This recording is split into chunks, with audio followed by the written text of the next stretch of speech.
नमस्कार। खबरों के इस बुलेटिन में तुहाडा स्वागत है। मैं हाँ जसप्रीत सिंह। पहला पेश ने चोणवीआं खबरां। रक्षा मंत्री राजनाथ सिंह ने कहा है कि भारत की शांति नूं भंग करने वाले गुआढ़ी देश नूं मूँह तोड़मा जवाब दिता जाएगा।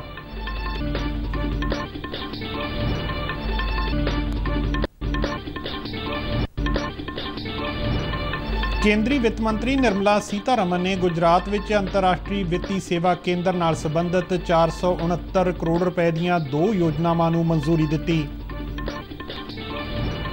केंद्रीय सभ्याचार मंत्री मीनाक्षी लेखी ने दिल्ली के प्रगति मैदान विच चल रहे भारतीय अंतरराष्ट्रीय वपार मेले विच स्थापित किए गए खादी इंडिया पवेलियन का दौरा किया। खादी नूं उत्साहित करन लई लोकां नूं प्रेरिया। देशव्यापी टीकाकरण मुहिम तहत टीके दियां 116 करोड़ 42 लाख तो वध खुराकां देण दा अंकड़ा पार। सुरक्षा बलों ने जम्मू कश्मीर के पुलवामा विच एक वड्डे अतवादी नैटवर्क का कीता पर्दाफाश।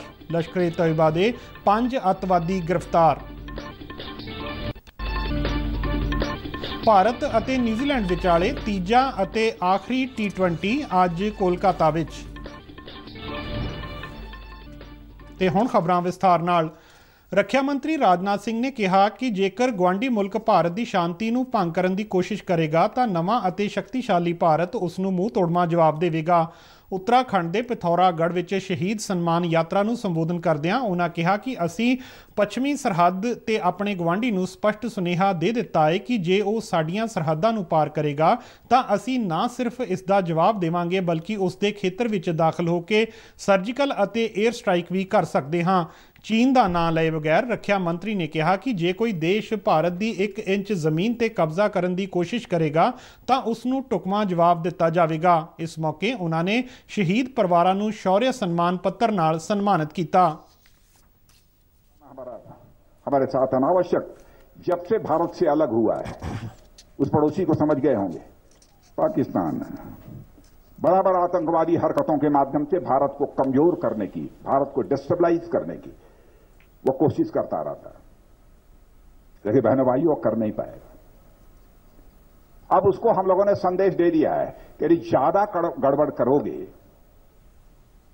तो हम सीमा पर ही नहीं, सीमा के पार जाकर हम सर्जिकल स्ट्राइक भी कर सकते हैं, जरूरत पड़ी तो एयर स्ट्राइक भी कर सकते हैं। यह संदेश हम लोगों ने दे दिया है। केंद्रीय वित्त मंत्री निर्मला सीतारमन ने गुजरात के गांधीनगर के गिफ्ट सिटी विच अंतरराष्ट्रीय वित्ती सेवा केंद्र यानी कि IFSC के निर्माण नाल संबंधित विकास कार्यों की समीक्षा की। इस केंद्र नूं भारतीय कारपोरेट जगत दीआं जरूरतां नूं पूरा करन लई विश्व पद्धरी वित्ती सेवा वजों विकसित किया जा रहा है। सीतारमन ने इस संबंध विच अंतरराष्ट्रीय वित्ती सेवा केंद्र अथॉरिटी दीआं 2 तजवीज़ां नूं भी मंजूरी दित्ती, जिन्हां विच सूचना तकनोलॉजी के बुनियादी ढांचे लई 269 करोड़ 5 लाख रुपए की रकम और हैडकुआटर की इमारत लई 200 करोड़ रुपए की रकम दीआं तजवीज़ां शामिल ने। केंद्रीय परसोनल जन शिकायतां अते पेंशन राज मंत्री डॉक्टर जितेंद्र सिंह ने स्पष्ट किया है कि सरकारी कर्मचारी के पति या पत्नी नूं पेंशन हासिल करने लई सांझे बैंक खाते की लोड़ नहीं है। नवी दिल्ली विच उन्होंने कहा कि केंद्र ने पेंशन वंडण वाले सारे ही बैंकों नूं सलाह दी है कि परिवारक पेंशन हासिल करने लई जेकर कोई कर्मचारी मौजूदा सांझे बैंक खाते नूं जारी रखना चाहुंदा है तां उसनूं नवां खाता खोलण लई मजबूर ना किया जावे। उन्होंने कहा कि सांझा खाता खोलण का उद्देश्य ये यकीनी बनाउणा है कि परिवारक पेंशन बिना किसी देर दे शुरू हो सके अते पेंशन लैण वाले व्यक्ति नूं नवां पेंशन बैंक खाता खोलण की समस्या का सामना ना करना पवे। केंद्रीय सभ्याचार राज मंत्री मीनाक्षी लेखी ने नवी दिल्ली के प्रगति मैदान में चल रहे भारतीय अंतरराष्ट्रीय वपार मेले में लगाए गए खादी इंडिया पवेलियन का दौरा किया। अपने दौरे दौरान उन्होंने रवायती चरखा चलाया और पश्मीना उन की कताई की। उन्होंने बिजली नाल चलण वाले पोटर पहिए ते मिट्टी के भांडे बनाउण दे काम नूं सीधे तौर पर देखा। उन्होंने हथ नाल बनाए गए कागज़, वातावरण पक्षी अगरबत्तियां, कागज़ां दीआं बनाईआं चप्पलां ते तेल कड्ढण दे सीधे प्रदर्शन नूं देखा। लेखी ने स्वै रोज़गार पैदा करन अते पेंडू अर्थचारे नूं मजबूत करन लई खादी अते ग्राम उद्योग कमिशन दीआं पहलकदमियां दी शलाघा की। उन्होंने लोगों को खादी नूं उत्साहित करके राष्ट्र निर्माण में योगदान पाउण का सद्दा दिता। इस मौके उन्होंने खादी स्टालों तो कुछ समान भी खरीदिया। ਕਰਮਚਾਰੀ ਭਵਿੱਖ ਨਿਧੀ ਸੰਗਠਨ ਲਈ ਉੱਚ ਫੈਸਲੇ ਲੈਣ ਵਾਲੀ ਸੰਸਥਾ ਸੈਂਟਰਲ ਬੋਰਡ ਆਫ ਟਰਸਟੀਜ਼ CBT ਨੇ 4 ਸਬ ਕਮੇਟੀਆਂ ਦੇ ਗਠਨ ਨੂੰ ਮਨਜ਼ੂਰੀ ਦਿੱਤੀ ਹੈ। ਇਹਨਾਂ ਕਮੇਟੀਆਂ ਵਿੱਚ ਕਰਮਚਾਰੀਆਂ ਅਤੇ ਮਾਲਕਾਂ ਤੋਂ ਇਲਾਵਾ ਵੱਖ-ਵੱਖ ਖੇਤਰ ਦੇ ਸਰਕਾਰੀ ਨੁਮਾਇੰਦਿਆਂ ਨੂੰ ਵੀ ਸ਼ਾਮਲ ਕੀਤਾ ਗਿਆ ਹੈ। 2 ਕਮੇਟੀਆਂ ਅਦਾਰਿਆਂ ਨਾਲ ਸੰਬੰਧਿਤ ਮਾਮਲਿਆਂ ਅਤੇ ਸਮਾਜਿਕ ਸੁਰੱਖਿਆ ਕੋਡ ਨੂੰ ਭਵਿੱਖ ਵਿੱਚ ਲਾਗੂ ਕਰਨ ਅਤੇ 2 ਕਮੇਟੀਆਂ ਡਿਜੀਟਲ ਸਮਰੱਥਾ ਨਿਰਮਾਣ ਅਤੇ ਪੈਨਸ਼ਨ ਨਾਲ ਸੰਬੰਧਿਤ ਮੁੱਦਿਆਂ ਤੇ ਬਣਾਈਆਂ ਗਈਆਂ ਨੇ।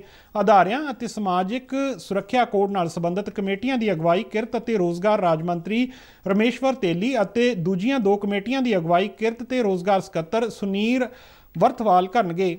ਇਹ ਫੈਸਲਾ ਬੋਰਡ ਦੀ ਨਵੀਂ ਦਿੱਲੀ ਵਿੱਚ ਕੇਂਦਰੀ ਕਿਰਤ ਤੇ ਰੋਜ਼ਗਾਰ ਮੰਤਰੀ ਭੁਪਿੰਦਰ ਯਾਦਵ ਦੀ ਪ੍ਰਧਾਨਗੀ ਹੇਠ ਹੋਈ ਮੀਟਿੰਗ ਵਿੱਚ ਲਿਆ ਗਿਆ। ਟੀਕਾਕਰਨ ਦੀ ਸਥਿਤੀ ਬਾਰੇ ਜਾਣਨ ਲਈ ਕੇਂਦਰ ਨੇ ਕੋਵਿਨ ਡਿਜੀਟਲ ਪਲੇਟਫਾਰਮ ਤੇ ਇੱਕ ਨਵਾਂ ਫੀਚਰ ਸਥਾਪਿਤ ਕੀਤਾ ਹੈ। ਇਹ ਦੇਸ਼ ਦੇ ਨਾਗਰਿਕਾਂ ਨੂੰ ਉਹਨਾਂ ਦੀ ਟੀਕਾਕਰਨ ਸਥਿਤੀ ਬਾਰੇ ਪੁਸ਼ਟੀ ਕਰਨ ਜਾਂ ਜਾਣਨ ਲਈ ਮਦਦ ਕਰੇਗਾ। ਇੱਕ ਸੇਵਾ ਪ੍ਰੋਵਾਈਡਰ ਨੂੰ ਬੇਨਤੀ ਕਰਕੇ ਇਸ ਸੇਵਾ ਨੂੰ ਹਾਸਲ ਕੀਤਾ ਜਾ ਸਕਦਾ ਹੈ। ਕੇਂਦਰੀ ਸਿਹਤ ਮੰਤਰਾਲਾ ਨੇ ਕਿਹਾ ਹੈ ਕਿ ਟਰੈਵਲ ਏਜੰਸੀਆਂ ਇਸ ਸੇਵਾ ਦਾ ਇਸਤੇਮਾਲ ਕਰਕੇ ਯਾਤਰੀਆਂ ਦੀ ਯਾਤਰਾ ਨੂੰ ਸੁਰੱਖਿਅਤ ਬਣਾਉਣ ਵਿੱਚ ਮਦਦ ਕਰ ਸਕਣਗੀਆਂ। ਦੇਸ਼ਵਿਆਪੀ ਟੀਕਾਕਰਨ ਮੁਹਿੰਮ ਤਹਿਤ ਹੁਣ ਤੱਕ 116 ਕਰੋੜ 42 ਲੱਖ ਤੋਂ ਵੱਧ ਲੋਕਾਂ ਨੂੰ ਟੀਕੇ ਦੀਆਂ ਖੁਰਾਕਾਂ ਦਿੱਤੀਆਂ ਜਾ ਚੁੱਕੀਆਂ ਨੇ। ਸਿਹਤ ਤੇ ਪਰਿਵਾਰ ਭਲਾਈ ਮੰਤਰਾਲਾ ਨੇ ਦੱਸਿਆ ਕਿ ਦਿੱਤੀਆਂ ਗਈਆਂ ਖੁਰਾਕਾਂ ਵਿੱਚ 76 ਕਰੋੜ 41 ਲੱਖ ਪਹਿਲੀ ਡੋਜ਼ ਅਤੇ 40 ਕਰੋੜ ਤੋਂ ਉੱਪਰ ਦੂਜੀ ਡੋਜ਼ ਵਜੋਂ ਦਿੱਤੀਆਂ ਗਈਆਂ ਨੇ। ਮੰਤਰਾਲਾ ਨੇ ਦੱਸਿਆ ਕਿ ਬੀਤੀ ਸ਼ਾਮ 7 ਵਜੇ ਤੱਕ 60,25,000 ਤੋਂ ਵੱਧ ਟੀਕੇ ਦੀਆਂ ਖੁਰਾਕਾਂ ਦਿੱਤੀਆਂ ਗਈਆਂ। ਕੇਂਦਰ ਵੱਲੋਂ ਇਸ ਮੁਹਿੰਮ ਅਧੀਨ ਰਾਜਾਂ ਅਤੇ ਕੇਂਦਰ ਸ਼ਾਸਤ ਪ੍ਰਦੇਸ਼ਾਂ ਨੂੰ ਕੋਵਿਡ ਟੀਕਾ ਮੁਫਤ ਉਪਲਬਧ ਕਰਵਾਇਆ ਜਾ ਰਿਹਾ ਹੈ। ਪੰਜਾਬ ਦੇ ਮੁੱਖ ਮੰਤਰੀ ਚਰਨਜੀਤ ਸਿੰਘ ਚੰਨੀ ਨੇ ਕਿਹਾ ਹੈ ਕਿ ਗੁਰਦਾਸਪੁਰ ਦੀ ਖੰਡ ਮਿਲ ਦੀ ਮੌਜੂਦਾ ਸਮਰੱਥਾ 2000 ਤੋਂ ਵਧਾ ਕੇ 5000 TCD ਕੀਤੀ ਜਾਵੇਗੀ। ਗੁਰਦਾਸਪੁਰ ਵਿੱਚ ਇੱਕ ਸਮਾਗਮ ਨੂੰ ਸੰਬੋਧਨ ਕਰਦਿਆਂ ਉਹਨਾਂ ਕਿਹਾ ਕਿ ਇਸ ਪ੍ਰੋਜੈਕਟ ਤੇ ਕੋਈ 414 ਕਰੋੜ ਰੁਪਏ ਖਰਚ ਆਉਣ ਦੀ ਸੰਭਾਵਨਾ ਹੈ। ਉਹਨਾਂ ਕਿਹਾ ਕਿ ਖੰਡ ਮਿਲ ਦੀ ਸਮਰੱਥਾ ਵਿੱਚ ਵਾਧਾ ਹੋਣ ਨਾਲ ਜਿੱਥੇ ਸੂਬੇ ਦੇ ਗੰਨਾ ਉਤਪਾਦਕਾਂ ਨੂੰ ਲਾਭ ਹੋਵੇਗਾ, ਉੱਥੇ ਹੀ ਸੂਬੇ ਦੀ ਆਰਥਿਕਤਾ ਵਿੱਚ ਵੀ ਮਜ਼ਬੂਤੀ ਆਵੇਗੀ। ਉਹਨਾਂ ਕਿਹਾ ਕਿ ਸ੍ਰੀ ਦਰਬਾਰ ਸਾਹਿਬ ਦੇ ਗੁਰਬਾਣੀ ਕੀਰਤਨ ਦੇ ਸਿੱਧੇ ਪ੍ਰਸਾਰਣ ਹੋਰ ਚੈਨਲਾਂ ਤੇ ਸ਼ੁਰੂ ਕਰਨ ਦੇ ਮੁੱਦੇ ਨੂੰ ਲੈ ਕੇ ਉਹ ਸ੍ਰੀ ਅਕਾਲ ਤਖਤ ਸਾਹਿਬ ਦੇ ਜਥੇਦਾਰ ਨਾਲ ਮੁਲਾਕਾਤ ਕਰਨਗੇ ਤਾਂ ਜੋ ਸਾਰੇ ਹੀ ਚੈਨਲਾਂ ਤੋਂ ਪਵਿੱਤਰ ਗੁਰਬਾਣੀ ਦੇ ਕੀਰਤਨ ਦਾ ਦੇਸ਼ ਵਿਦੇਸ਼ ਦੇ ਸਾਰੇ ਹੀ ਸ਼ਰਧਾਲੂਆਂ ਨੂੰ ਸਰਵਣ ਕਰਨ ਦਾ ਮੌਕਾ ਮਿਲੇ। ਜੰਮੂ ਕਸ਼ਮੀਰ ਦੇ ਪੁਲਵਾਮਾ ਜ਼ਿਲ੍ਹੇ ਵਿੱਚ ਪੁਲਿਸ ਨੇ ਇੱਕ ਵੱਡੀ ਕਾਮਯਾਬੀ ਹਾਸਲ ਕਰਦਿਆਂ ਅੱਤਵਾਦੀ ਜਥੇਬੰਦੀ ਲਸ਼ਕਰ-ਏ-ਤੈਯਬਾ ਦੇ 5 ਅੱਤਵਾਦੀਆਂ ਨੂੰ ਗ੍ਰਿਫਤਾਰ ਕੀਤਾ ਹੈ। ਪੁਲਿਸ ਦੇ ਇੱਕ ਬੁਲਾਰੇ ਨੇ ਦੱਸਿਆ ਕਿ ਮੁੱਢਲੀ ਪੁੱਛਗਿੱਛ ਦੌਰਾਨ ਹਥਿਆਰ ਅਤੇ ਗੋਲਾ ਬਾਰੂਦ ਹਾਸਲ ਕਰਨ ਅਤੇ ਉਸ ਦੀ ਢੋਆ-ਢੁਆਈ ਵਿੱਚ ਰੁੱਝੇ ਇੱਕ ਮਾਡਿਊਲ ਵੱਲੋਂ ਕੀਤੇ ਗਏ ਖੁਲਾਸੇ ਤੋਂ ਬਾਅਦ ਇਹਨਾਂ ਅੱਤਵਾਦੀਆਂ ਨੂੰ ਗ੍ਰਿਫਤਾਰ ਕੀਤਾ ਗਿਆ ਹੈ। ਇਹਨਾਂ ਪਾਸੋਂ ਹਥਿਆਰ, ਗੋਲਾ ਬਾਰੂਦ ਅਤੇ ਇਤਰਾਜ਼ਯੋਗ ਸਮੱਗਰੀ ਵੀ ਬਰਾਮਦ ਕੀਤੀ ਗਈ ਹੈ। ਇਸੇ ਦੌਰਾਨ ਜੰਮੂ ਕਸ਼ਮੀਰ ਦੇ ਕੁਲਗਾਮ ਜ਼ਿਲ੍ਹੇ ਵਿੱਚ ਹੋਏ ਇੱਕ ਮੁਕਾਬਲੇ ਵਿੱਚ ਸੁਰੱਖਿਆ ਬਲਾਂ ਨੇ ਇੱਕ ਅੱਤਵਾਦੀ ਨੂੰ ਢੇਰ ਕਰ ਦਿੱਤਾ ਹੈ। ਪੁਲਿਸ ਦੇ ਇੱਕ ਬੁਲਾਰੇ ਨੇ ਸ੍ਰੀਨਗਰ ਵਿੱਚ ਦੱਸਿਆ ਕਿ ਕੁਲਗਾਮ ਜ਼ਿਲ੍ਹੇ ਦੇ ਆਸ਼ਮੱਜੀ ਖੇਤਰ ਵਿੱਚ ਕੱਲ੍ਹ ਸ਼ਾਮ ਉਸ ਵੇਲੇ ਮੁਕਾਬਲਾ ਸ਼ੁਰੂ ਹੋਇਆ ਜਦੋਂ ਸੁਰੱਖਿਆ ਬਲਾਂ ਨੇ ਆਸ਼ਮੱਜੀ ਇਲਾਕੇ ਨੂੰ ਘੇਰ ਕੇ ਤਲਾਸ਼ੀ ਮੁਹਿੰਮ ਸ਼ੁਰੂ ਕੀਤੀ, ਜਿਸ ਦੌਰਾਨ ਅੱਤਵਾਦੀਆਂ ਨੇ ਸੁਰੱਖਿਆ ਬਲਾਂ ਤੇ ਗੋਲੀਆਂ ਚਲਾਉਣੀਆਂ ਸ਼ੁਰੂ ਕਰ ਦਿੱਤੀਆਂ। ਬੁਲਾਰੇ ਨੇ ਦੱਸਿਆ ਕਿ ਤਕਰੀਬਨ 1 ਘੰਟੇ ਤੱਕ ਚੱਲੇ ਇਸ ਮੁਕਾਬਲੇ ਵਿੱਚ ਸੁਰੱਖਿਆ ਬਲਾਂ ਨੇ ਹਿਜ਼ਬੁਲ ਮੁਜਾਹਿਦੀਨ ਦੇ ਕਮਾਂਡਰ ਮੁਦੱਸਰ ਅਹਿਮਦ ਵਗਾਏ ਨੂੰ ਢੇਰ ਕਰ ਦਿੱਤਾ। ਭਾਰਤ ਅਤੇ ਨਿਊਜ਼ੀਲੈਂਡ ਵਿਚਾਲੇ 3 T20 ਮੈਚਾਂ ਦੀ ਲੜੀ ਦਾ ਤੀਜਾ ਮੈਚ ਅੱਜ ਕੋਲਕਾਤਾ ਵਿਖੇ ਖੇਡਿਆ ਜਾਵੇਗਾ। ਇਹ ਮੈਚ ਸ਼ਾਮ 7 ਵਜੇ ਸ਼ੁਰੂ ਹੋਵੇਗਾ। ਜੈਪੁਰ ਅਤੇ ਰਾਂਚੀ ਵਿੱਚ ਖੇਡੇ ਗਏ T20 ਮੈਚਾਂ ਨੂੰ ਜਿੱਤਣ ਨਾਲ ਭਾਵੇਂ ਭਾਰਤੀ ਟੀਮ 3 ਮੈਚਾਂ ਦੀ ਇਸ ਲੜੀ ਨੂੰ ਪਹਿਲਾਂ ਹੀ 2-0 ਨਾਲ ਆਪਣੇ ਨਾਂ ਕਰ ਚੁੱਕੀ ਹੈ, ਪਰ ਅੱਜ ਖੇਡਿਆ ਜਾਣ ਵਾਲਾ ਤੀਜਾ ਤੇ ਆਖਰੀ ਮੈਚ ਇਸ ਲੜੀ ਵਿੱਚ ਕਲੀਨ ਸਵੀਪ ਦਾ ਟੀਚਾ ਲੈ ਕੇ ਮੈਦਾਨ ਵਿੱਚ ਉਤਰੇਗੀ ਅਤੇ ਇਸ ਮੈਚ ਨੂੰ ਜਿੱਤਣ ਲਈ ਹਰ ਵਾਹ ਲਗਾਏਗੀ। 3 T20 ਮੈਚਾਂ ਦੀ ਲੜੀ ਸਮਾਪਤ ਹੋਣ ਤੋਂ ਬਾਅਦ ਦੋਹਾਂ ਦੇਸ਼ਾਂ ਵਿਚਾਲੇ 2 ਟੈਸਟ ਮੈਚ ਖੇਡੇ ਜਾਣਗੇ, ਜਿਨ੍ਹਾਂ ਵਿੱਚੋਂ ਪਹਿਲਾ ਟੈਸਟ ਮੈਚ ਇਸੇ ਮਹੀਨੇ 25 ਨਵੰਬਰ ਨੂੰ ਕਾਨਪੁਰ ਵਿੱਚ ਅਤੇ ਦੂਜਾ ਮੈਚ 3 ਦਸੰਬਰ ਨੂੰ ਮੁੰਬਈ ਵਿੱਚ ਖੇਡਿਆ ਜਾਵੇਗਾ। ਖਬਰਾਂ ਦੇ ਬੁਲੇਟਿਨ ਸਾਡੇ ਦਰਸ਼ਕ RNU DDK ਜਲੰਧਰ ਦੇ YouTube ਚੈਨਲ, Facebook ਪੇਜ ਅਤੇ Twitter ਹੈਂਡਲ ਤੇ ਵੀ ਦੇਖ ਸਕਦੇ ਨੇ। ਇਸ ਦੇ ਨਾਲ ਹੀ ਖਬਰਾਂ ਦਾ ਇਹ ਬੁਲੇਟਿਨ ਖਤਮ ਹੁੰਦਾ ਹੈ। ਆਗਿਆ ਦਿਓ, ਨਮਸਕਾਰ।